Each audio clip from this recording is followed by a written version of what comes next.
On our morning show from WRCO today, we have friends from Riverdale Schools in for a monthly visit. We have Administrator Jeff Campbell also in the studio with us. We have a couple of teachers with us. In fact, Abby Goodman joining us and Jen Goplin and Judy Makovic. We're going to talk a little bit about some changes over the years at Riverdale and some of her history during her long career. Jeff, thanks for stopping by the studios today.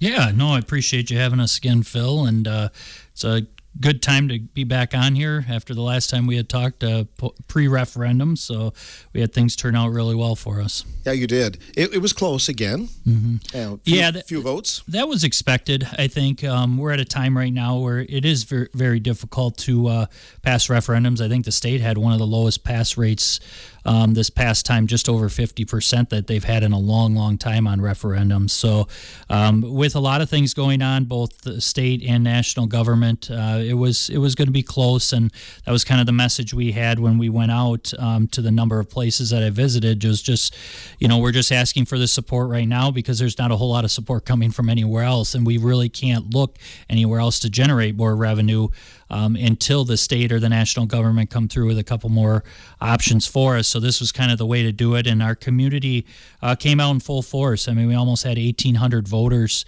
that voted on the referendum, passed it by 13, and, we had the narrow loss the time before. And like I said all along, though, when I went out there, it wasn't as much about, we're not concerned about what's happening in our schools. It's just right now is a very tough time economically to support another tax increase. But our community did overall, and we're very fortunate and very happy that they did what they did, and we're looking forward to kind of putting that money to good use now for continuing our programs here at Riverdale.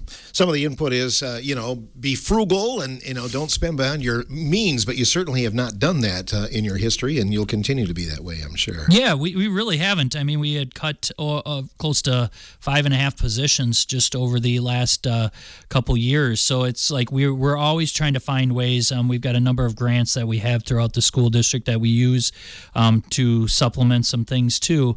But yeah, we will continue with this. This is not going to be a situation where it's like gives us never-ending money and you can do whatever you want with it.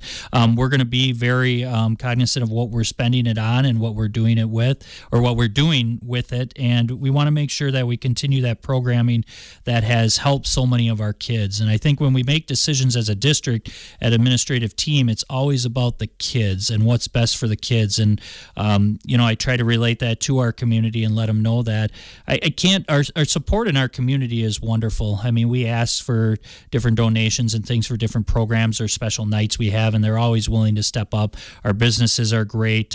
Just our parents are wonderful. I mean, we had a number of people that donated money to a lunch fund this year to help our free and reduced lunch rate, which is really high. When you have almost half your kids receiving a free lunch, there's some trouble there economically with some of our families. So people are willing to come out and help out, and we always appreciate that. But yeah, so we want to make sure that we're being fiscally responsible with what we're doing, but also trying to move our district ahead as other districts move forward. And we want what's best for our kids, and they can come out of Riverdale doing really well. With the referendum passing, then what are the next steps, Jeff? Yeah, so now we're looking at, I think it's a little bit more of the vision that, I had when I came in. I'm kind of able to move forward with that. And the one big thing we want to do is we want to provide a lot of support to our lower level of our district. And I think that includes our 4K. We're looking at, I'm going to take to the board on Monday night an opportunity to add another 4K position. And that's been something I conveyed to the district from the very beginning, that we want to find a way to reach those students when they come in. Our students are coming in with more and more needs, not just academically. So when you first have to establish those needs that they have just personally before we can really dive into the academic world. So if we can provide more support, we can get them right away at that 4K level and start to do kind of a whole day type school experience for them. Right now it's half day play, half day academics, and kids at that age aren't really set to just, we have a group that comes in there for a half hour or for 3 hours, and we're expecting all academic stuff out of them for that period of time. They need that kind of split time in there where they're learning to play with their peers, then an academic base. And if we can spread that out through the whole day, I think we're going to see greater gains both academically and socially from our students that way. And provide some support for our 4K teacher who's been there for a long time doing it all on her own, a teammate to do that. So we're hoping to get that in there, and that will help alleviate some of those needs that kids have. We're also looking at providing some support. What that will do is free up some more para support for our district. We have a high spec ed percentage within our district, one of the highest in the area and close to the highest in the state. And our spec ed programs, well known in the area, is doing a tremendous job. As you'll listen to one of our leaders of that program, Jen Goplin, here today, and she'll talk about some of the wonderful things that they're doing down at the elementary school. It's just, if we can, once again, those kids have those needs, we can provide more of those supports early on. I think it allows them to become individuals later on and not need as much support as they go through. And that's our goal, is to get kids to a point where they don't need as much support later on, and they're more independent learners throughout their careers. So that's kind of some things that I see moving forward within the district. We're also looking to move our computer science program at our junior high and high school forward. And we have a teacher right now, Mr. Nick Van Epps, who was just recognized with an award at UW-Platteville as a top area math teacher in the just kind of in the state, in the entire Southwest Wisconsin area. So he I think is an individual that has voluntarily kind of taken on the computer science role, and it's something the state is pushing for, more students, involved in that area. And so we have to free up somewhat of an area for him in his schedule to be able to move computer science forward.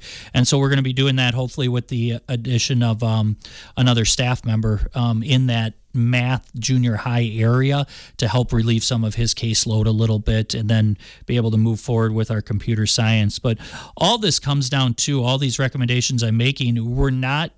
We've got some other cost savings area. We're looking at our social media area to save some cost, and with some other staff members. And it really comes down to we might not even add anything to the budget, actually, staff-wise. When you talk about positions coming in, but there's some positions that we've kind of pulled back on and alleviate from that will help us not really add anything, but add people to our district. So we want to be fiscally responsible that way.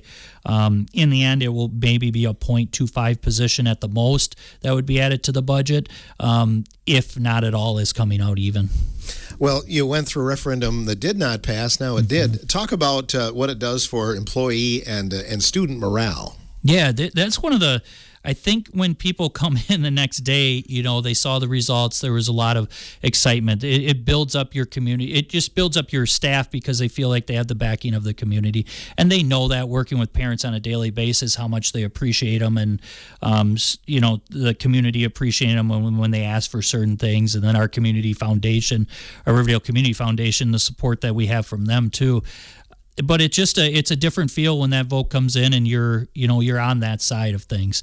Our staff all along, even when it failed in August, there was never a waiver in our staff. And I think I've been on here about every month, and I've talked about the people, and the people that make your school district what it is. It's not so much the programming. Our programming, we can talk about everything we can do programming wise, but it's actually the people that you put in that programming that makes the biggest difference. And we have a staff that I've said, even when I was in a principal position, I would put them up against, any staff within the state as far as, putting them in positions to care for the most for our kids. And people go above and beyond within our staff, and have a tremendous amount of care for our kids. And sometimes you're like, do you put too much time into every single kid? But I don't think there's ever enough time that you can put into each kid. And they do a great job with that. So even in August when it failed, was there a little disappointment? I'm sure, but they didn't let it waver at all. It was right. Okay, let's get to work right away on what's best for our students. And, if we're going to try again in April, was kind of my message to the staff, and we decided we were going to go back in April then, and the staff was all on board, and we kept them involved in the communication. But yeah, it's a huge boost. You're right, and I think people feel like, okay, the stretch run to the end of the year, they're ready to roll, they're ready to do what's best for the kids, and I think they're excited about what the future holds for our school district. You brought in some staff members again today. I guess tell us who you brought and why. Yeah, we have, I guess we'll start with Abby Goodman. Abby's one of our second grade teachers. Been here 13, 14 years. She'll explain that a little bit more, how long she's been here, but it's been great. And she'll kind of go over some of the things that she's doing with a book trivia event that she's starting. So that's exciting for our district. Jen Goplin mentioned her a little bit as far as a leader in our spec ed program. And she kind of is the person that's kind of in charge of some of our most difficult students with the most needs down at our elementary position, and does a tremendous job. You ever walk into her room, it's just there's a lot going on at all times, but the kids are really enjoying what they have there. And then Judy Makovic, who has been in our district the longest of anybody, as far as been involved in Riverdale. She'll kind of talk about her length of time there, but she's been involved both on our school board and at a secretary position at the elementary school, and she's always been the individual that people walk in and see and know Judy for the time here, and seen about 3 to 4 generations of people coming through our district. So yeah, great people to have on as we have all year, and you'll hear some good things from them. Well, Abby was brave and volunteered to go first here. She did, yeah. So we'll let her fire away. Good morning, Abby. How are you? Good morning. Good. Great to have you on here today. Thank you. So tell us about yourself. Where are you from originally? I am from Fenimore. Originally, I still live there today with my husband and 3 boys, who keep us pretty busy. So I started at Riverdale 14 years ago, and I've been in second grade for 13 years. So it's gone really fast, actually. Awesome. Yeah. What do you love about teaching second grade? Second grade is, I think, we do so many fun activities in second grade, and we try to make it an active learning, but also just a memorable experience on top of all the academics that we do. So I love how kids are still really eager to learn in second grade. They just have such a positive attitude, and it makes coming to work fun every day. You never know what the day is going to bring, which, I think that 7 to 8 year old range it's just made teaching really enjoyable. Yeah, they seem to get together. They're still, pretty opportunistic with friends, Yes. and taking each other's hands and things like that. Yep. Yeah.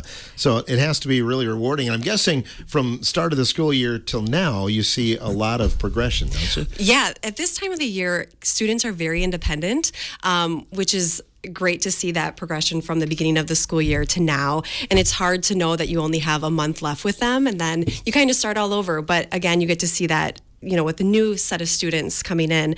But yeah, we do a lot of fun things, and it's nice to see former second graders coming back, and they'll see things in the hallway, and they'll say, hey, I remember doing that. So we know that what we're doing makes a difference. It sticks with them, and that's our goal as a second grade team.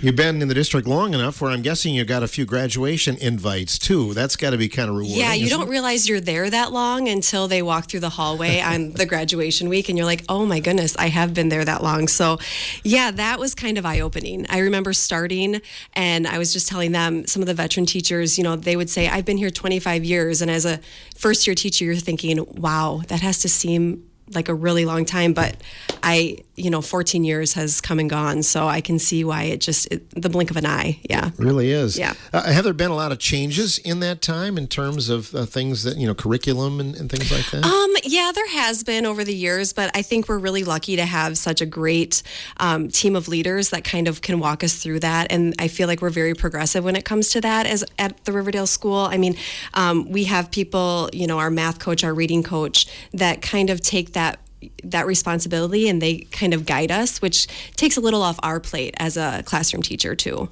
You have a book fair. Could you talk about that? Yeah, so we started a book trivia this year, which has been the students are really excited about it. We started on March 31st, and today I was kind of going through how many books have been checked out, and I was thinking maybe 150, but we counted today, and it's been 345, so just in a little over a week, which kind of shows how excited students are about this event. So this is our first time doing this, and students in grades K through 3 have been put on a trivia team of about 10 students.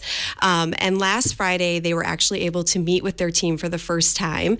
And the goal is that they get a set of books, 20 books on the official reading list, and they want to read all 20 to kind of help their team out for this trivia event.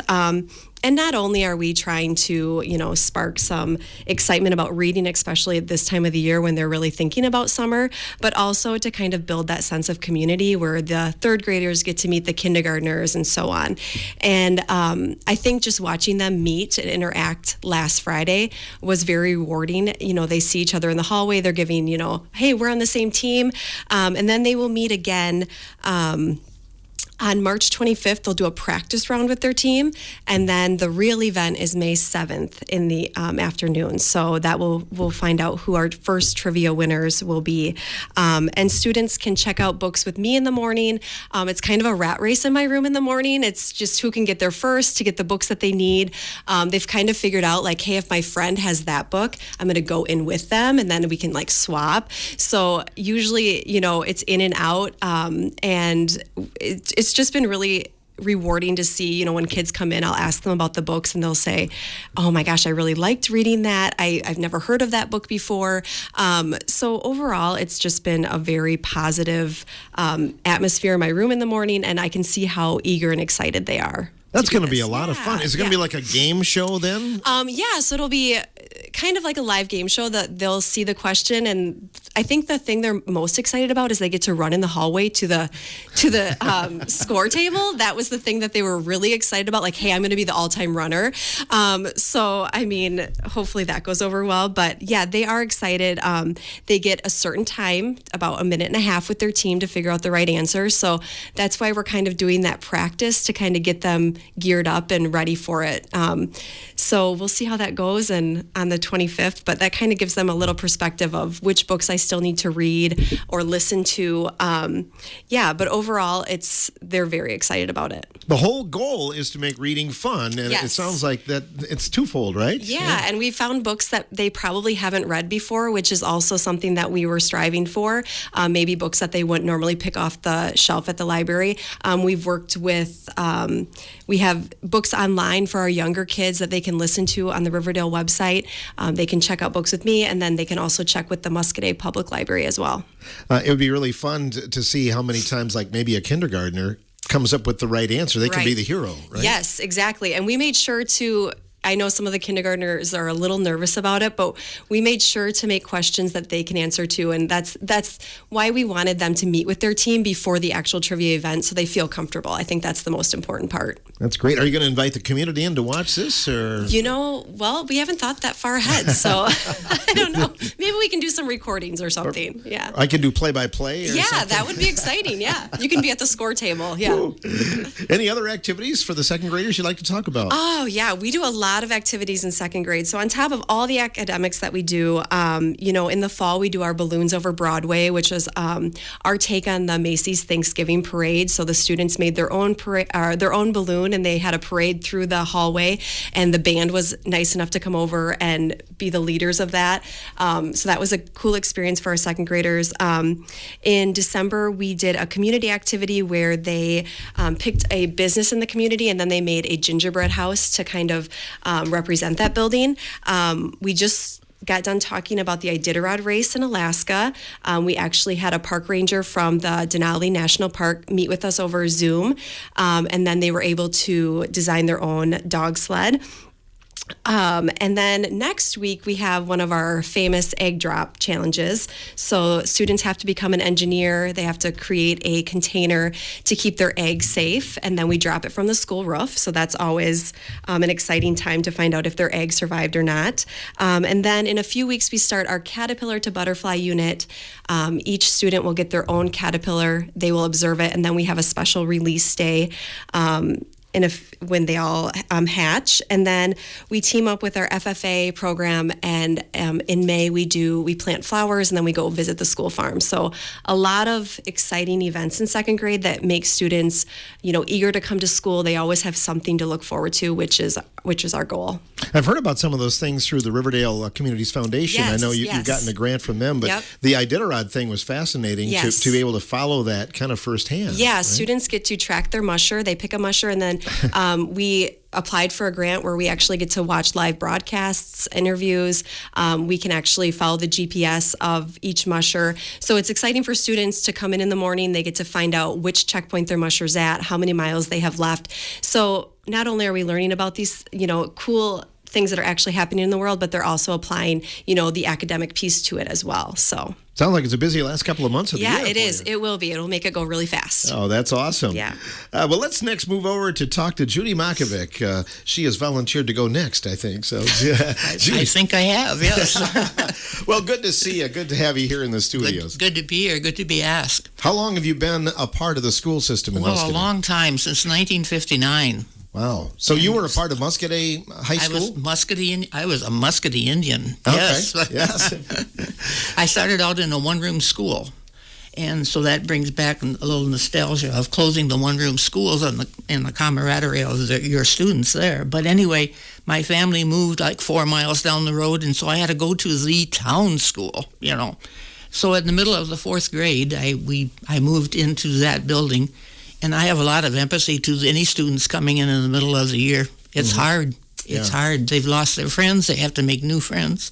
But anyway, we survived, and I was there, and of course graduated in 1959. And the position came available that the school secretary was getting married and leaving the area. So I applied, and they hired me. And I was looking for employment, obviously, from after graduating. So I stayed on in that position, working full days. And of course, our offices moved many different places during that time. But an opening on the board came up, and so I decided, well, maybe I want to change and run for the school board. So I did. And I served several years on the school board before another position came in that was part-time. And with our farming opportunities, or I should say me being available because of farming, I could work part-time and still get back to help my husband on the farm. So I took a job as a part-time secretary. The Blue River building was still operating, and I worked with a lady that had been there for years also. And I could work from 7 to 2 and then still go home. And, Jay, my youngest, was going to be in kindergarten, so that was half days, and so I'd still be home in the afternoons. And Jill was in school all the time, so it worked out well, and I've been there. And then we went through a couple building programs, and the lady then in my building decided she was not going to move to the new res building. And so I applied, and I got her a job as a second secretary in that elementary building. Again, I only work when the children are present, and it works out well. So you're still working? I'm still working. Good for you. Yep. That is awesome. I know many times over the years I've called you to go find Bob Miller or Julie Ward or whoever it was, Right, and you right. were successful too. Yes. So Takes a lot of searching sometimes to bring them out.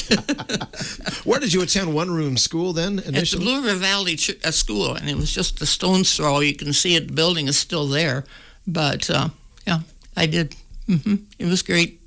Why have you stayed with the Riverdale and Muscadet school districts through the Because I years? like the kids. Yeah. It's very rewarding to see them answer the phone and say, "Judy, I'm so glad I got you. Can you help me this morning?" And our goal is, to try to get the kids to the right place at the time, and so the parents can relax and know that they're either going home on the bus, they're going to Grandma and Grandpa's, they're going to Chieftain Care, which is an after-school program that we have. And we just like to help them out, and we really get worried if we're there and we look at the clock and it's 20 minutes to 4 and the phone is ringing. The other lady I work with, we look at each other and say, whose turn is it to answer the phone because somebody did not get home in time? But thanks to the changes that we have radios in the buses that we can contact the driver, and he'll go, "Oh, oops, I think he's sleeping in the back seat." Tell him not to worry, though. He said, "I'll finish my route and come back and drop him off." And that's reassuring. It's reassuring for us, but it also makes the parents relax. Sure. Yeah, that can be a scary time. Oh, very. Right. So your children came through the district, right? Yeah. And your daughter, you mentioned Jill, went on to some success, Yes. right? With agriculture and Still is, yes. Still involved. Works in radio. She does. Yeah, we've had her in the studios here a few times. Yes, you have. Through Yes, the you years. have. Yeah. So you were there when Riverdale consolidated, too. Yes, I did. Was that kind of a tough time? It was another tough time. It was like a referendum time, Mr. Campbell. Bringing in the three villages. Avoca came in first, and then we kept the elementary there, but the high school came in, and then in a couple of years, the Blue River came in. And they were a little hesitant, and we really had to work at it, but they were more agreeable if we would drop the Muscatine name and become Riverdale. And they accepted that, and everything has gone well, since that time, so.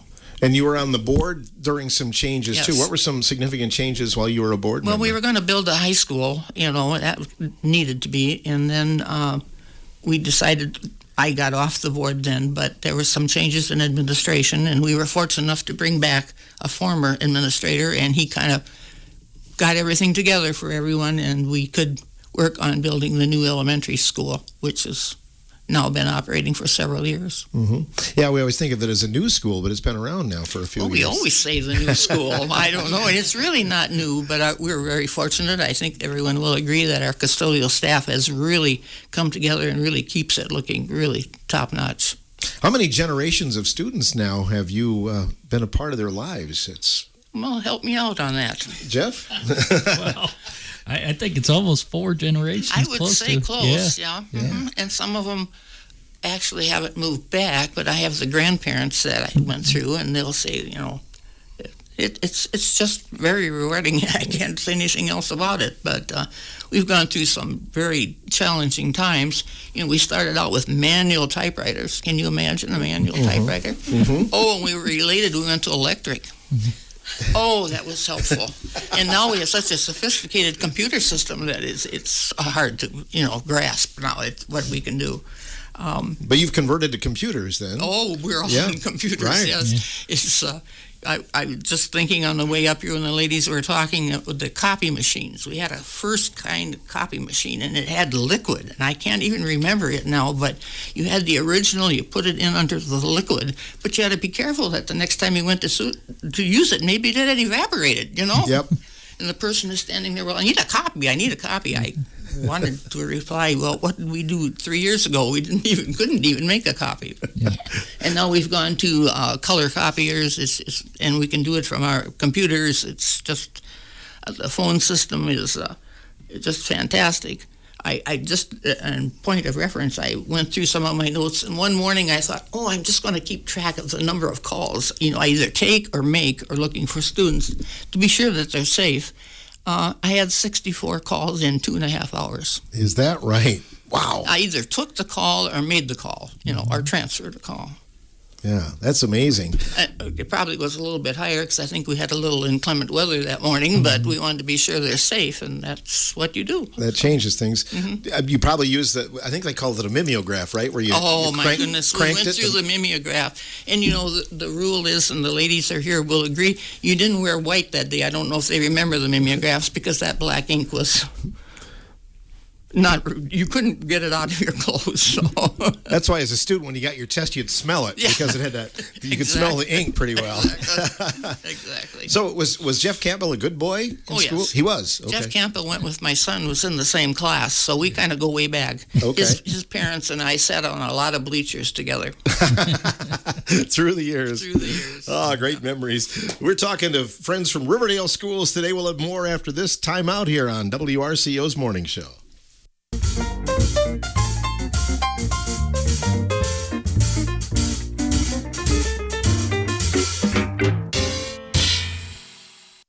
Welcome back to our morning show get-together here on WRCO Radio. Well, we've kept Jen Goplin quiet long enough. Good morning, Jen. Good morning. Tell us about what you do at Riverdale. I am a K-6 special education teacher. I have students with intellectual disabilities, autism in my classroom. I'm in my 25th year of teaching. Half of that was at the high school. I started in a high school program, and about halfway through my career, the numbers kind of fluctuated in the elementary, so I got moved over there. So I've kind of done a little bit of everything as far as grades go at the school district, but I really love the elementary level. I really enjoy working with the little kids and seeing the growth, and just I love it. It's great. I'm guessing you see lots of growth and progress during the year, don't you? Yes, I do. My room is I have a lot of diverse learners. My room is very challenging. It's very busy. As Jeff said, if you walk in my room, it's very busy. It's not a traditional classroom setting. I have a lot of different things going on because I have students that have a lot of different needs, and each student is met at their level, and we work on what they need. So there's a lot going on. In addition to academics, we have a lot of sensory things going on, a lot of movement in my room, a lot of music. My kids love music. We use a lot of songs, things like that. I'm very lucky to have a sensory space right in my classroom. I got a grant from the foundation this last time to get more sensory items. I have a swing and all kinds of things in there where they can go in and just take a break, have a minute, get regulated if they need to. So my room is set up really, really well. I'm very fortunate that I have the things that I have in my classroom. The district's been really good to us. What are some of the other sensory items that you have? I have some wall, toys and things that are on the wall, like little things that you might see in a doctor's office, with where they can play on the wall. I have a climbing corner where I have little blocks that they can climb up. I have a lot of weighted things, like weighted stuffed animals, weighted blankets. There's a lot of just toys and things that I have in there, I have buckets in there, and they can get a bucket down and start playing with the sensory toys. So, and there's mats back there. So, and I have weighted balls, things like that. So there's a lot of different opportunities for students if they need to access that space.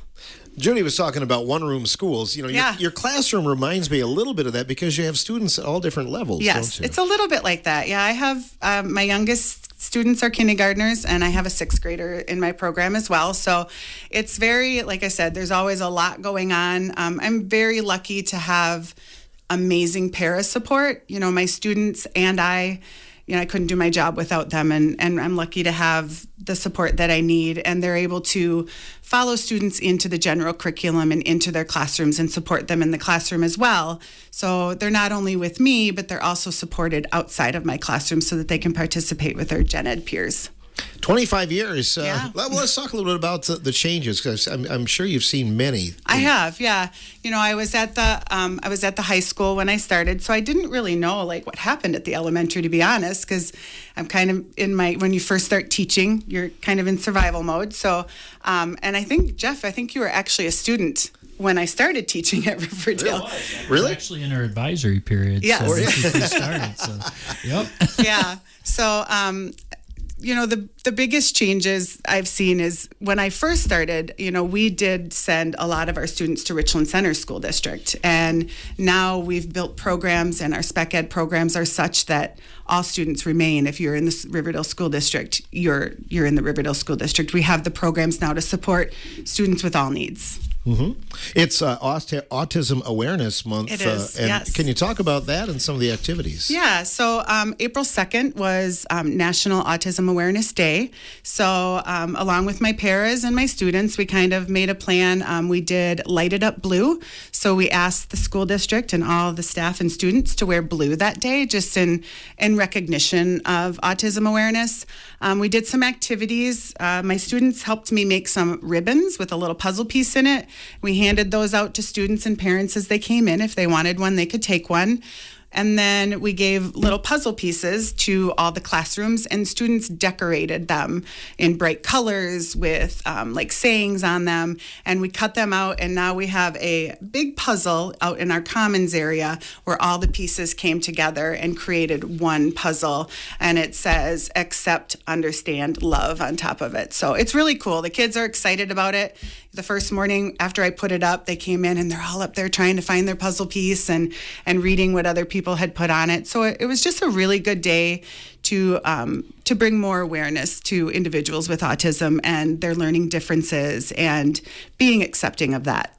Can you talk about some of the programming that you're a part of in your classroom? In my things like that? classroom? Yeah. Students come to my room for, mostly I have students for math and reading. So I pull students out of the classroom for those core academics. A lot of the materials that I use are hands-on materials. A lot of my kids just do a lot better with like building things and like, for instance, I might have an alphabet puzzle we work on sounds and letter recognition using a puzzle instead of a worksheet or paper necessarily. We do a lot of things at the smartboard. We have really good technology in our classrooms, so I'm able to access a lot of things on the smartboard, and students really enjoy going to the smartboard and utilizing that. I do have some students that come out for other, and I do have a couple that are with me the majority of the school day.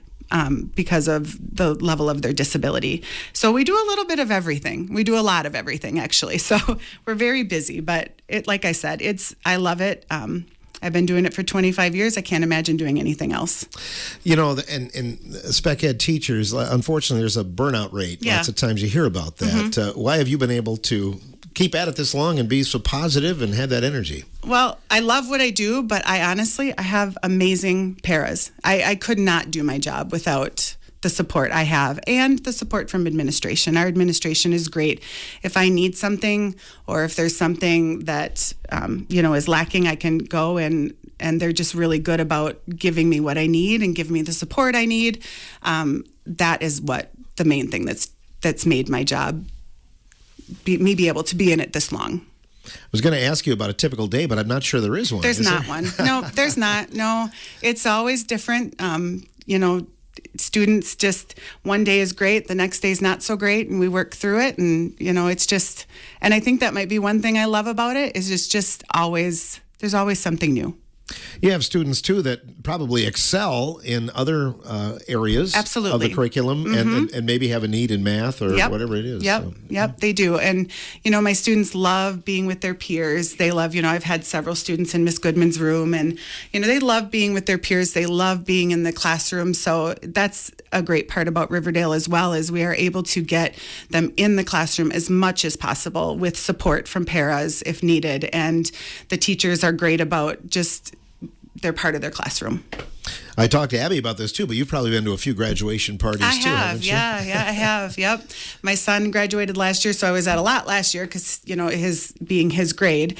But I do get invited back. It's kind of nice, I have them now that I'm kindergarten through 6th grade. I don't have them for those 7 through 12. And it's nice to be remembered when they graduate. Oh, I have to have Mrs. Goplin come. That's really nice to get an invite from students that I've had because I have them for 6 or 7 years. Regular grade level teachers get a new group every year. I don't. I follow the same group from kindergarten all the way through 6th grade. So I get a little attached. I bet you do. I do, yeah. So maybe a few tears at graduation time. Yeah, absolutely, yeah. Great. Well, bittersweet. Thanks for what you do. Yes. Sounds like things are going well at Riverdale. Yes. Jeff Campbell, again, great staff members here in the studio with you today. Yeah, it is. It's just a kind of a glimpse into 3 different areas of our school, our secretariat spot, our classroom teachers with our 2nd graders, and then our spec ed department. Just a little glimpse into each area and the wonderful things that we have going on. Great. Some other things to talk about here. I know you have a career fair coming up. We do. This has been something our professional learning community. We've got one at the high school that kind of leads this area, more of our CTE staff members in that area, and they lead a career fair every year. And I believe this will be the third year we've done this. So we've made some adjustments along the way. We've tried new things. We'll have up to around 35 plus businesses from the area that'll be taking part in this tomorrow. We give our chance for all of our 7th through 12th graders to go through. And sometimes you think, 7th and 8th graders, going through, and sometimes they're the most, inquisitive and questioning and asking a lot of different things. We've learned to kind of prepare our kids a little bit more because I don't know if the face-to-face job fair thing is as popular anymore. You hear it a lot in area school districts now, which is great, but I think in the way that people look for jobs now, it's more online. I mean, we're Zoom interviewing people all the time and doing things like that, but there's something about that face-to-face interaction of going from place to place to have that experience that even our youngest kids need within our junior high. So we prep them in a way that they're able to go in. They got to hit certain number of tables. They got to ask certain questions. But it'll go all the way through our 12th graders. Hopefully, usually every year, a couple of them come out of there with some summer employment just from the connections they make on that day and just the conversations that they can have. So each grade level's in there about 30 to 40 minutes. Mingling around between the different tables. This year we don't have a community portion of it. We have done that in the past, but this year with just the way the schedule worked out, we weren't able to do that this year. The other thing we're bringing in the morning is we have the opportunity to bring in the public relations, one of the public relations directors at Quick Trip, and he's going to come in and give a presentation both to our junior high and our high school students, and just kind of a interactive type thing, but just kind of talking about your career and where you want to be in life and what you want to go. I think the biggest thing with our career fair, it really works because our focus as our district is based off kind of every individual has their own path now, and we have to treat it that way. And it's not just the college path, it's also the career path. And we're hoping that, mixing in this career fair along with our CTE programming, that's kind of our driving force behind everybody. Is that every kid has a place, every kid has a vision they want to go. And so how can we help them along the way see that vision and see that pathway forward? So it's a great day, and it's a lot of work behind the scenes, but very rewarding at the end of the day when you get the feedback from the businesses. I think that's another area where education has changed even in your time as well, kind of getting kids more career ready and things like that. I think so. I think it was when I was in school, it was like, are you going to college? And then you're just kind of maybe getting a job at a local factory or something in the workforce if you're not going. I mean, that was the feeling.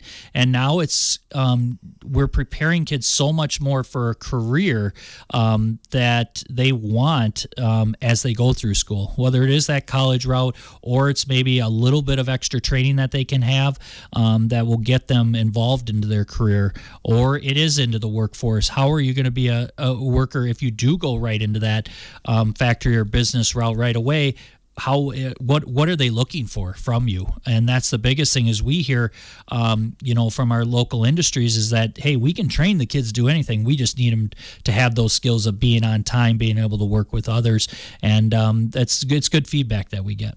Strategic planning. I know you wanted to hit on that here. Yeah, a little bit. We dove into this right before COVID hit, and we were gaining some momentum in it, and it kind of got stalled because of the COVID route for the next couple years. But we're going to bring in Dr. Joe Schroeder, who's actually an Iowa Grande High School graduate, who's gone on to be the executive director at ASA, which is the Wisconsin School Administrators. We had him speak at the beginning of the year to our staff, and he does a number of things with strategic planning, kind of a focus planning for your school district in moving your district forward, so that when we're making decisions here in the future, it's not just kind of the whim kind of decision, I've got to make it right now, and there's really no understanding of what that decision is going to be 3-4 years from now and the impact on your district. So we're going to have some long range goals that we're going to have within our district now moving forward, where we kind of have a plan that this is where we want Riverdale to be in 5 years. This is where we want to be in 10 years. Just an overarching thing, and our school board will be prepped up on it as the progress that we're making. We went ahead and it wasn't really a selection process. It was like Joe kind of said, hey, I need people from these realms in your district. So we pulled from different realms that have different backgrounds, different things that he wanted to be on this team. And so we assembled up to 18 staff members from all over the district. And that satisfied kind of his qualifications for a team that's going to do well. He's done this with 30 plus districts in the state of Wisconsin, and he's a former district administrator and principal and teacher. So I think we're excited about the work that he's able to do with these other districts, and I think we're looking forward to kind of having that in place and to get our district moving forward so that we're all on one vision going forward, and this is what we're working for. It'd be nice to have a crystal ball and know how things are going to be in education in 5 years or 10 years, right? I said, I think, it's changes so much from year to year, as we heard today through the experiences of people that have, been in this a lot longer than I have, and it's just like you just don't know what's going to happen, but it's nice to have kind of a pathway, so when those things do come up, you can make adjustments to those goals. But yeah, it's a never-ending guess of what's going to happen from year to year. No doubt. Judy, we appreciate you coming in here today. Anything else you want to add during your visit? It was super just to be asked to come. I was very happy to come. Just a couple things I noticed when Mrs. Goplin said that she put a big map or the puzzle piece on the wall. One of the things that over the years before computers became so popular and could supply our information, the bookkeeper and I don't know if Mr. Campbell's even aware of, but we actually rode the buses and made the map of the route and came back to this big map of our district in the boardroom, where the board always met, and put stick pins in at every place the bus stopped.